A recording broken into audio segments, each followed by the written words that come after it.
Haleluya, mtu wa Mungu popote pale ulipo, na kusalimu katika jina la Bwana wetu na mkombozi wetu Yesu Kristo.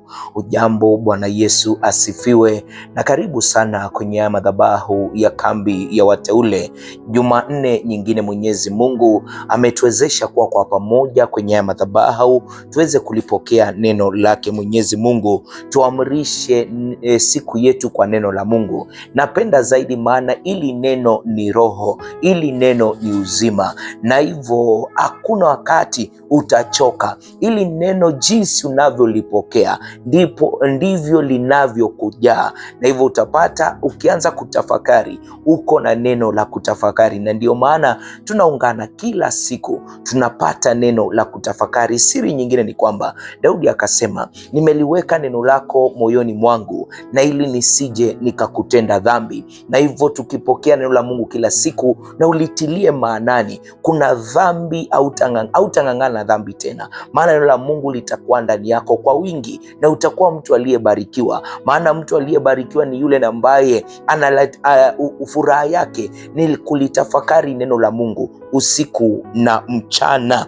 Na hivyo pasipo na kupoteza wakati, mimi naitwa Benson Mwanza na nataka nikuletee neno lake Mwenyezi Mungu alfajiri hii ya leo. Na ningependa nisome kwenye kitabu cha Hosea sura ya 12. Nitasoma mstari wa 6, wa 10 na 13. Hosea 12 mstari wa 6, wa 10 na 13, na Biblia inasema, basi mrudieni Mungu wako, shika fadhili na hukumu, ukamngojee Mungu wako daima. Tena nimenena na hao manabii, nami nimeongeza maono, na kwa utumishi wa manabii nimetumia mifano.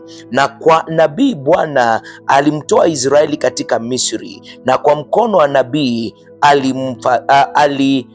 alihifadhiwa. Baba, ni asante kwa hili neno lako. Kazungumze nasi, kanene nasi Baba kupitia hili neno lako, maana unatuambia haya maneno uyanenayo ni uzima na ni roho. Mungu wetu, wacha hili neno likalete uzima katika maisha ya huyu mtazamaji. Wacha roho wako Baba akanene na huyu mtazamaji popote pale alipo Baba. Wacha hili neno likamuhimize Baba, wacha hili neno likampe mwelekeo Baba, wacha hili neno likamrekebishe Mungu wetu, na ili mtu wako awe amekamilika pasipo na kupungukiwa na chochote. Mfalme mkuu na mtakatifu, kanene na kila mmoja wetu. Roho wako Mtakatifu na ambaye ndiye msaidizi wetu, akatusaidia kulielewa hili neno, akatusaidia kupokea ufunuo, na ambao utaleta mabadiliko katika maisha yetu ya kawaida na hata katika maisha yetu ya kiroho. Jitwalie sifa na utukufu kupitia hili neno, katika jina la Yesu Kristo naomba na kuamini. Amen. Ili ni neno lake Mwenyezi Mungu alfajiri ya leo, mchana wa leo, ikitegemea wakati na ambapo unalifuatilia ili neno. Na hivyo wakati wote unaposoma neno la Mungu, kuna jambo moja utaweza na kutazama, kuna jambo moja utaweza na kuliona, na ambalo Mungu amelizingatia, Mungu amelitilia maanani. Na hivyo utapata kwamba kuna mambo na ambao Mungu ameatilia maanani, na ukiangalia mstari ambao tumeusoma wa 6, haya mambo pia yanarudiwa katika ule mstari. Mungu anasema, basi mrudieni Mungu wako, shika fadhili na hukumu, ukamngojee Mungu wako daima. Na hivyo haya ni mambo mawili na ambao Mungu anayazingatia zaidi. Unaposoma neno lake na kuwa makini kwenye hili neno, utaelewa Mungu anazingatia zaidi fadhili na hukumu. Ukiangalia kwa lugha ya Kiingereza inasema ya kwamba kwa lugha ya Kiingereza inasema Mungu anazingatia zaidi mambo na ambayo anayafuatilia ni justice and mercy. Lugha nyingine za Kiswahili unaona zinaleta utofauti, lakini ni haki na rehema. Kwa lugha nyingine, haya ni mambo Mungu anayazingatia zaidi, maana ni Mungu wa rehema, ni Mungu wa haki, ni Mungu anataka tutende haki, ni Mungu anataka tufuatilie haki. Ndio maana hiyo jana uliona tuliangalia kuhusiana na haki katika maeneo yetu ya kazi, mahala popote pale tulipo. Na siku ya leo, haya mambo mawili Mungu anayazingatia na yako na uzito. Bwana Yesu asifiwe. Haya mambo mawili, rehema pamoja na haki, kwa lugha ya Kiingereza mercy and justice, utapata haya ni mambo, hata ukiangalia katika jamii siku ya leo, haya ndiyo mambo yanatengeza jamii, na ili jamii iweze kuishi vizuri. Ukipata jamii watu wako na rehema ama wako na huruma, ukipata jamii watu wanatenda haki, utapata ni jamii inayofaa zaidi. Na ndio maana unaona Mungu haya mambo mawili yana umuhimu zaidi kwake, anayazingatia zaidi. Maana ukiwa makini utaona yale mambo mawili, rehema na haki, kuna mambo mengine yako attached nayo. Kama utapata rehema zinasababisha upendo wa Mungu. Upendo wa Mungu unakuwa katika rehema zake. Bwana Yesu asifiwe. Upendo wa Mungu unadhihirika katika rehema za Mungu. Na hivyo angalia, hata mwanadamu wa kawaida, kama ni mwanadamu mwenye huruma, utapata upendo.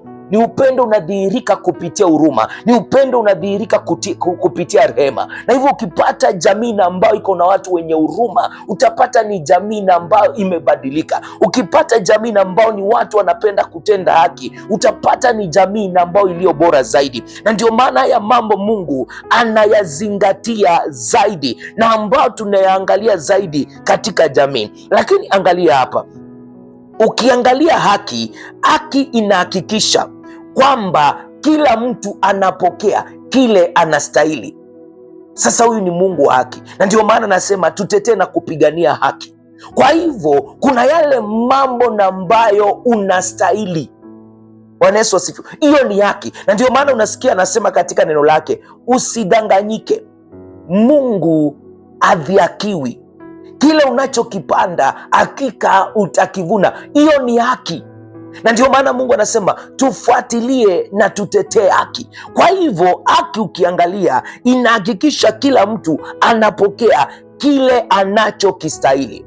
Lakini angalia hapa, wakati haki inaunganishwa ama zinashirikiana na rehema au huruma, unapata pale hali halisia ya Mungu inafichuliwa. Bwana Yesu asifiwe. Wakati haki inachanganyika na huruma, zinafanya kazi pamoja, pale ndo unapata Mungu anafunuliwa. Bwana Yesu asifiwe. Kwa hivyo kutakuwa na wakati na ambapo haki ndiyo itachukua usukani. Lazima upokee kile unachokistahili. Kama wewe ni muovu, lazima uovu utakukujia. Kama wewe ni mwenye dhambi, lazima kuna mambo yatatukia kulingana na neno la Mungu. Lakini angalia, wakati na ambapo haki ndio imechukua usukani, lakini Mungu ana exercise huruma zake, hapo ndipo unasikia haustahili kufa. Kwa maana si Biblia inasema mshahara wa dhambi ni mauti? Na ndio maana hata Biblia inatuambia kwa jinsi hii Mungu aliupenda ulimwengu. Ni kutokana na nini? Ule upendo unadhihirika kupitia huruma zake. Mwanadamu alistahili kukufa, mwanadamu alistahili kuangamizwa, lakini angalia, Mungu kwa upendo wake na huruma zake akamtoa mwanaye wa pekee. Upendo wa Mungu unadhihirika kutokana na rehema zake, kutokana na huruma zake. Maana kuna kile unastahili, lakini kutokana na huruma zake Mungu anazuia, Mungu anakuokoa. Bwana Yesu asifiwe. Najua tunaenda pamoja, ndio nataka tujifunze vizuri. Kwa hivyo wakati wote huruma zinapochukua usukani, unapata Mungu anahifadhi maisha ya watu. Kwa lugha ya Kiingereza tunasema he spares his people, kwa sababu umefanya 1, 2, 3. Haki inasema hiki ndicho unastahili, lakini huruma za Mungu zinapokuja zinasema nilimfilia. Bwana Yesu asifiwe. Huruma za Mungu zinapokuja zinakupea muda wa kutubu, muda wa kujitambua. Bwana Yesu asifiwe. Angalia hapa, na hivyo mara tumesoma, unaona inaelezea kutokuwa waaminifu kwa wana wa Israeli. Na wale wana wa Israeli, licha kwamba hawakuwa waaminifu kwa Mungu, Mungu aliwahurumia, Mungu aliwaonyesha huruma zake. Na ndio maana hata Biblia inatuambia kwamba ni kwa sababu ya huruma za Mungu hatuangamii. Haki inasema tuangamie, haki inasema tunastahili kupata kile tumefanya, lakini huruma za Mungu zinatuzuia tusiangamie. Na hapa unaona mara tumesoma ni kutokana na huruma za Mungu wana wa Israeli hawakuwa waaminifu kwake, lakini kutokana na huruma zake akawahifadhi, akawaspea, akawapa muda wa kumrudia. Na ndio maana tunasoma pale juu, mara tumesoma katika mstari wa 6, Biblia inasema hivi: basi mrudieni Mungu wako, shika fadhili na haki, ukamngojee Mungu wako daima. Bwana Yesu asifiwe. Angalia, huyu anasema ya kwamba mkiwa watu wa kutenda haki, mkiwa watu wa huruma, mtamsubiri Mungu daima, kwa sababu utajua neno la Mungu linasema 1, 2, 3. Na ndio maana neno la Mungu linakuwa linazungumzia mwenye haki, mtu na ambaye amesimama sawa na neno la Mungu, huyo ndiye mwenye haki. Lakini utapata wengi wetu tumepungukiwa, tunaishi haya maisha kutokana na huruma za Mungu. Hatuwezi tukahesabiwa haki kwa sababu ndiyo tumempokea Kristo, lakini Kristo anasema ukinipenda utazishika amri zangu. Lakini wakati wote utajipata ukidanganya, utajipata ukifanya 1, 2, 3. Lakini huruma za Mungu zinakupea wakati ujitambue kwamba umetenda dhambi, unatubu na unarejea katika njia za Mungu, kwa sababu kuna huruma za Mungu. Bwana Yesu asifiwe. Angalia hapa, wana wa Israeli, hichi kitabu kinaelezea kutokuwa waaminifu kwao kwa Mungu, lakini Mungu kwa huruma zake akaweza na kuwahifadhi. Bwana Yesu asifiwe. Na hivyo angalia, Mungu katika upendo wake unaruhusu mtu kuweza kurejea ama kuweza kumrudia Mungu kutokana na kutokana na mtu kutokuwa mwaminifu kwa Mungu. Na ndio maana tumesoma, basi mrudieni Mungu wako, shika fadhili na hukumu, ukamngojee Mungu wako daima. Bwana Yesu asifiwe. Angalia hapa, kutokana na upendo wa Mungu. Upendo wa Mungu unadhihirika katika huruma zake, na ukidhihirika katika huruma zake unampa mwanadamu wakati wa kujitambua na kurejea, kuanza kuwa mwaminifu kwa Mungu, kuachana na kutokuwa mwaminifu kwa Mungu. Angalia pale, na hivyo tunapata kwamba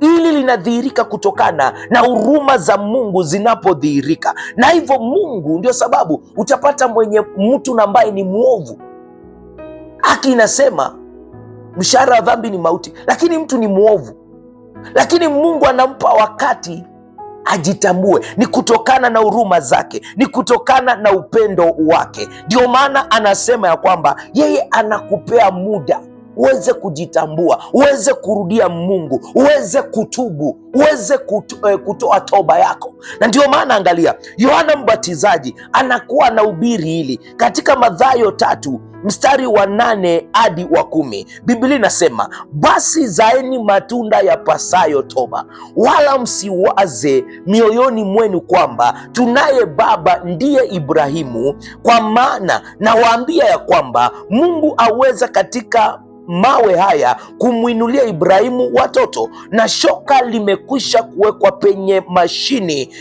mashina ya miti, basi kila mti usiozaa matunda mazuri ukatwa na kutupwa motoni. Shika hili, shoka limekwisha kuwekwa penye mashina ya miti au kwenye mizizi ya miti, yani shoka limewekwa pale chini ya mti ikisubiri ikate. Shika hilo, shoka limewekwa tayari pale kwenye mizizi, pale juu mara mchanga, hapo kwenye kina cha mti, na ili kuweza kuukata mti. Kwa sababu gani? Kwa sababu hauzai matunda. Na ni tunda lipi hapa Mungu anataka tuzae hii Jumanne ya leo? Mungu anataka tuzae tunda la toba.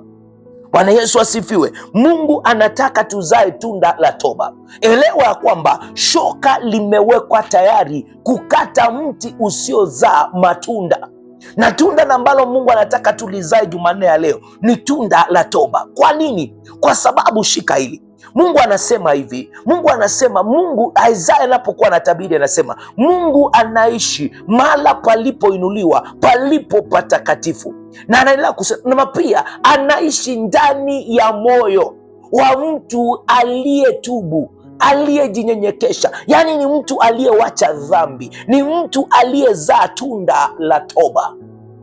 Bwana Yesu asifiwe. Kwa hivyo hilo ndio Mungu anataka. Mungu anataka ili tunda la toba, na ili apate mahala pa kuishi katika mioyo yetu. Na ndio maana nasema shoka limewekwa tayari. Naelewa ya kwamba ule mtu ukikatwa umeondolewa kabisa, hauwezi ukarudi tena. Bwana Yesu asifiwe. Angalia hapa, na Yesu pia akawa anafunza katika Yohana 15 mstari wa 2, na anasema kila tawi ndani yangu lisilozaa matunda Baba analiondoa, na kila tawi linalozaa tunda Baba ulitengeza, na ili lizae matunda zaidi. Na hivyo ni tunda lipi na ambalo Mungu anatafuta kutoka kwetu? Ni tunda la toba. Bwana Yesu asifiwe. Ni tunda la toba. Anasema basi zaeni matunda yapasayo toba. Mungu anataka tutubu, Mungu anataka tumrudie, maana ni Mungu wa haki, ni Mungu amejawa na rehema, na rehema zake ndizo zinasababisha tusipate kile tunastahili kupata, maana ni Mungu wa haki. Na ndio maana anataka, shoka liko tayari kwa sababu ni Mungu wa haki, lakini huruma zake zinapea mti wakati kuzaa tunda la toba, kuweza kutubu, kuweza kurejea katika njia za Mungu. Bwana Yesu asifiwe. Mungu anatafuta tunda la toba. Mungu anataka uzae tunda la toba, ili ni tunda la kutubu. Bwana Yesu asifiwe, na ambalo ni tunda la kurejea kwa Mungu.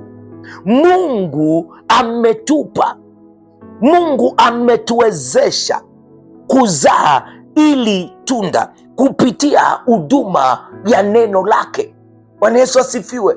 Maana tukiliweka neno la Mungu katika mioyo yetu, hatutamtenda dhambi, tutaishi watu na ambao ni watoba, tutaishi watu wanaozaa tunda la toba, watu wanaotubu na kurejea katika njia za Mungu, watu wanaotembea katika unyenyekevu. Si Daudi anatuambia vizuri, anakuwa anasema ile Mungu hawezi akakataa, a contrite spirit Mungu hawezi akakataa. Na ndio Isaya anazungumzia pale toba, anazungumzia toba. Ndio maana namwambia, anasema Daudi is a man after my own heart, maana yeye alikuwa anahuzunika akitenda dhambi na anamrudia Mungu kwa majonzi. Bwana Yesu asifiwe. Jumanne ya leo, siku ya leo, tunaweza tukazaa tunda la toba, na tunda la toba ukilizaa utapata wewe ni Mungu, ama wewe ni mtu unayetembea sawa na Mungu, maana Mungu ametuwezesha kupitia neno lake, kupitia manabii. Ndio maana mara tulisoma, shika hili, mara tulisoma tukianza, Biblia inasema katika mstari wa 10, Hosea 12 mstari wa 10, tena nimenena nao manabii, nami nimeongeza maono, kwa utumishi wa manabii nimetumia mifano. Anazungumzia wana wa Israeli, ametuma manabii, ameongeza na maono. Kwa utumishi wa manabii nimetumia mifano, na ili watu waweze kuzaa tunda la toba, watu waweze na kumrejelea Mungu. Kusudi, lengo la nabii ni watu waelewe njia za Mungu, warejee kwa Mungu, watembee katika njia za Mungu. Bwana Yesu asifiwe. Manabii hawajawekwa kututishia, wamewekwa na ili waturejeshe katika njia za Mungu, wasababishe tuzae matunda ya toba. Bwana Yesu asifiwe. Na ndio maana unasikia kila unabii unastahili kupimwa. Kama uambatani na neno la Mungu, unaweka X pasipo na kuogopa, ukiwa na ujasiri wote. Na unabii wowote uambatani na neno la Mungu, uko X, au stahili, maana Mungu ananena kupitia neno lake.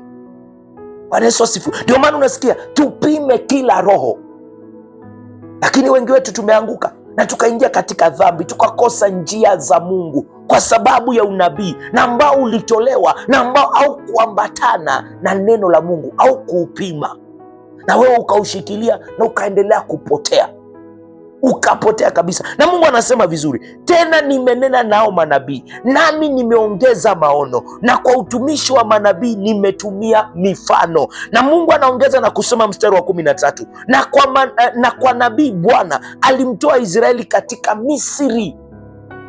Kwa hivyo napenda saa zingine neno la Mungu. Kwa hivyo tunaweza wainjilisti, tunaweza tukawaita manabii, hakuna kosa hapo, kwa sababu kazi yao ni kuwatoa watu kwenye dhambi.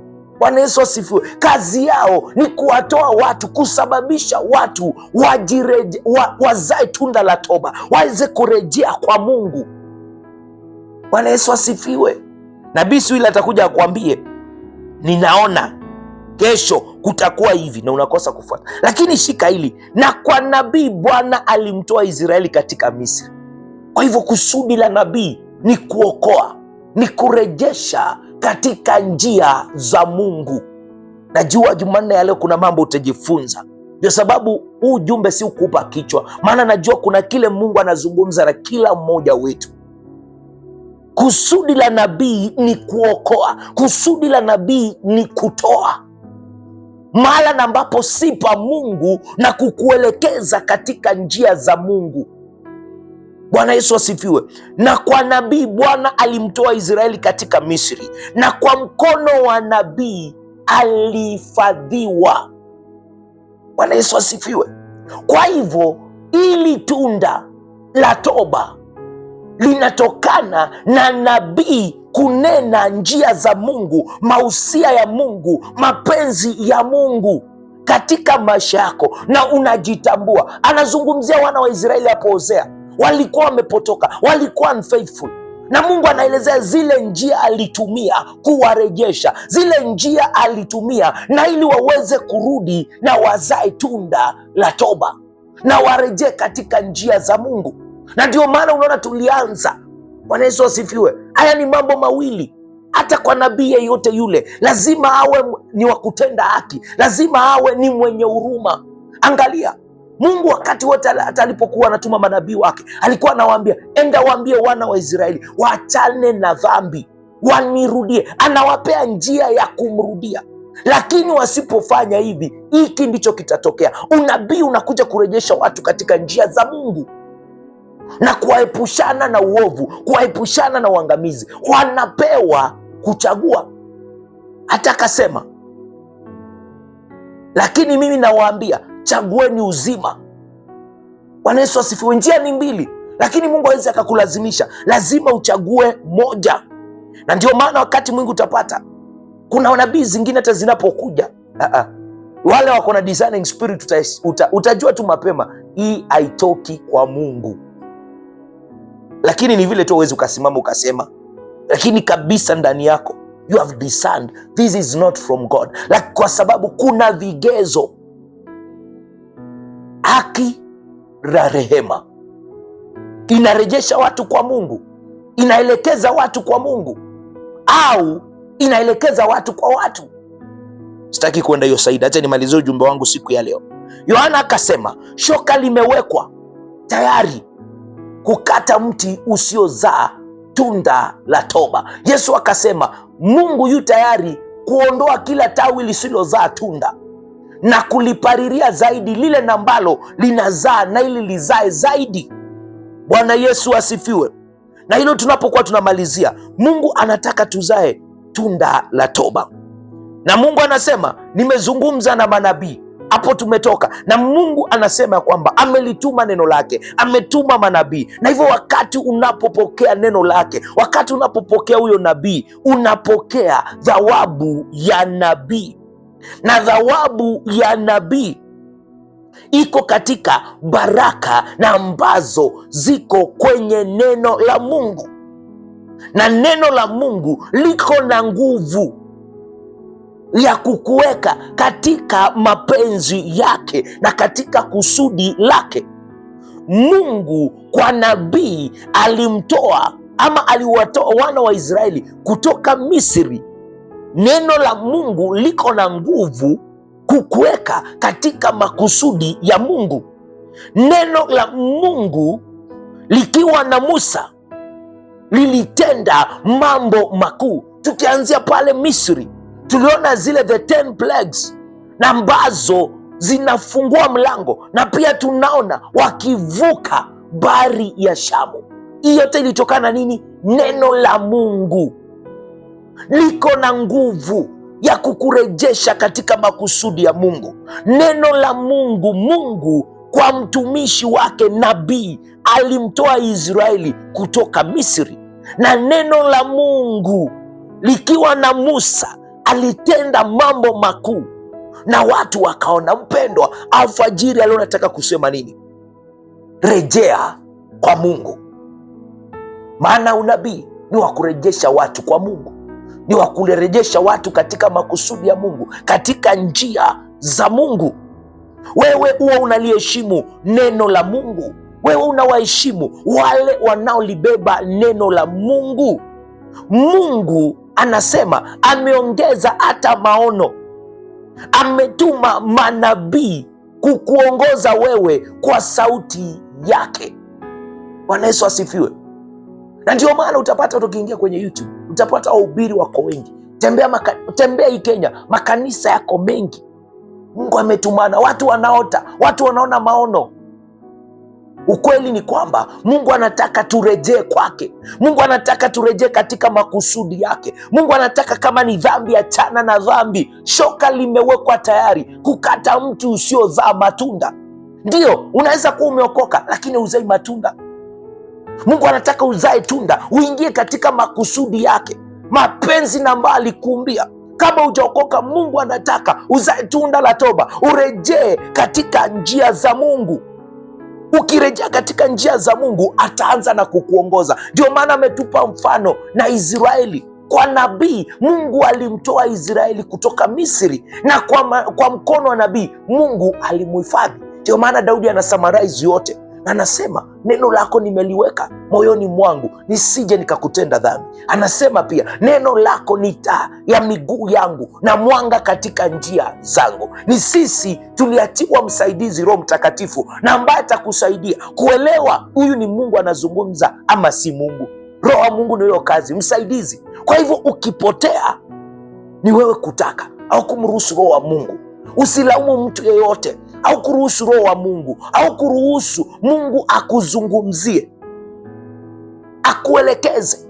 Si Mungu atusaidie Jumanne hii ya leo. Labda uko pale unanitazama, ungependa kurudi kwa Mungu, ungependa kuzaa toba, ungependa kutubu, ungependa nikuongoze katika ombi la toba, urejee katika njia za Mungu, uokoke.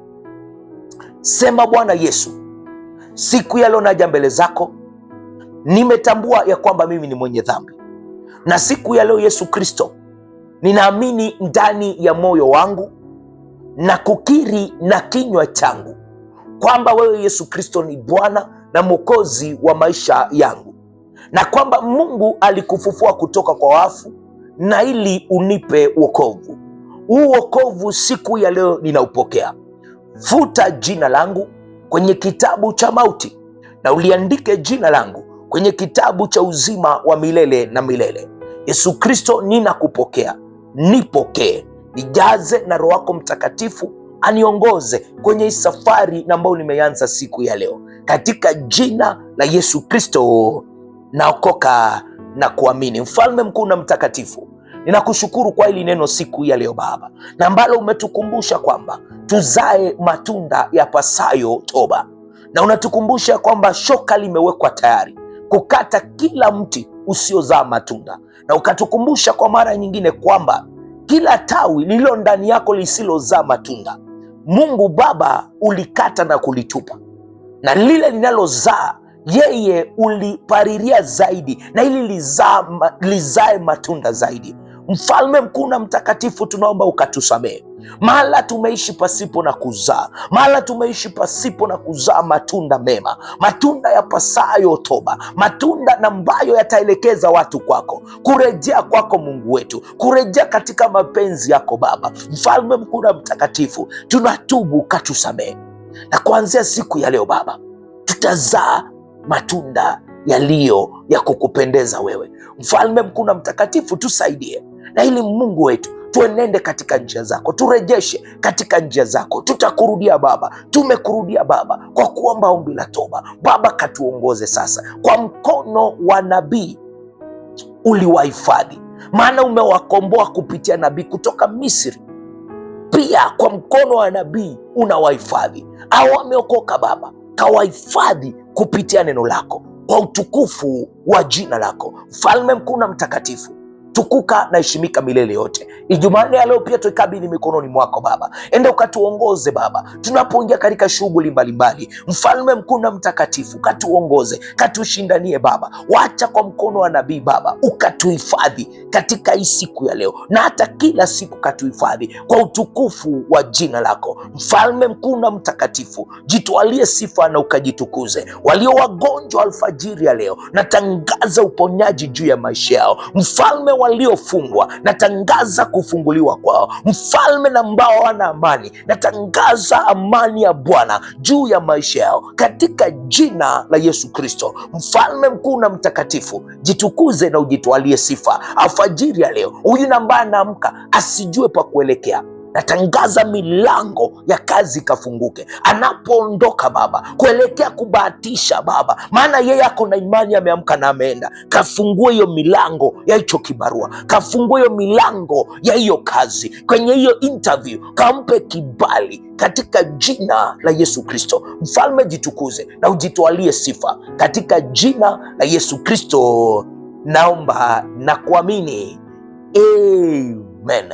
Asante sana kwa kulitazama hili neno lake Mwenyezi Mungu alfajiri ya leo, mchana wa leo, usiku wa leo. Mimi naitwa mchungaji Benson Mwanza, na hili neno limekuwa la baraka kwako. Unaweza ukatoa sadaka zako, unaweza ukazungumza nami, ukanitumia ujumbe mfupi, na Mungu atakubariki kupitia hizi nambari 0792593648, 0792593648, 0792593648. Hadi hapo kesho Jumatano, mi nakupenda sana na kuacha na neema ya Bwana wetu Yesu Kristo na upendo wa Mungu Baba na ushirika wa Roho Mtakatifu ukae nasi sasa na hata milele. Amina na kwaheri.